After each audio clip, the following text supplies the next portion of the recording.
राधा कृष्णाय नमः। पुलिंद कन्या रूपिणी गोपियों के सौभाग्य का वर्णन। श्री नारद जी कहते हैं, अब पुलिंद कोल भील जात की स्त्रियों का जो गोपी भाव को प्राप्त हुई थी, मैं वर्णन करता हूँ। यह वर्णन समस्त पापों का अपहरण करने वाला, पुण्यजनक, अद्भुत और भक्ति भाव को बढ़ाने वाला है। विंध्याचल के वन में कुछ पुलिंदी कोल भील निवास करते थे। वे उद्भट योद्धा थे और केवल राजा का धन लूटते थे। गरीबों की कोई चीज कभी नहीं छूते थे। विंध्य देश के बलवान राजा ने कुपित हो 2 अछौड़ी सेनाओं के द्वारा उन सभी पुलिंदों पर घेरा डाल दिया। वे पुलिंद भी तलवारों, भालों, शूलों, परसों, हर्षों, शक्तियों, ऋषियों और तीर मानों से कई दिनों तक राज्य की सैनिकों के साथ युद्ध करते रहे। विजय की आशा न देकर उन्होंने सहायता के लिए यादवों के राजा कंस के पास पत्र भेजा। तब कंस की आज्ञा से बलवान दैत्य प्रलंब वहां आया। उसका शरीर 2 योजन ऊंचा था। देह का रंग मेघ की काली घटा के समान काला था। माथे पर मुकुट तथा कानों में कुंडल धारण किए वह दैत्य सर्पों की माला से विभूषित था।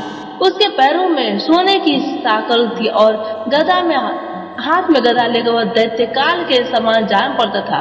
उसकी जीभ लपलपा रही थी और रूप बड़ा भयंकर था।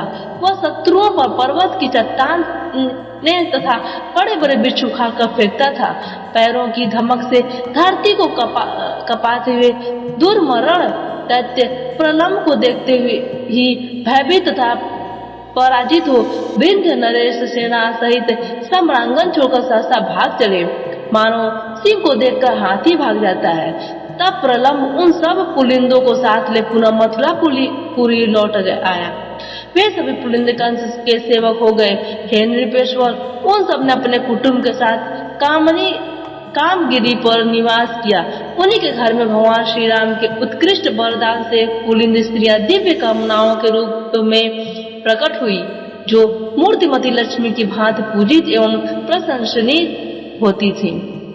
श्री कृष्ण के दर्शन से उनके हृदय में प्रेम की पीड़ा जाग उठी। वे पुलिंद कन्याएं प्रेम से विवल हो भगवान की श्री संपन्न चरणों को सिर पर धारण करके दिन रात उन्हीं के ध्यान एवं चिंतन में डूबी रहती थी। वे भी भगवान की कृपा से रात में आ पहुंची और साक्षात गोलोक के अधिपति सर्वसमर्थ परिपूर्णतम परमेश्वर श्री कृष्ण को उन्होंने सदा के लिए प्राप्त कर लिया। अहो, इन पुलिंद कन्याओं का कैसा महान सौभाग्य है कि देवताओं के लिए भी परम दुर्लभ श्री कृष्ण चरण बिंदु के रज उन्हें विशेष रूप से प्राप्त हो गई।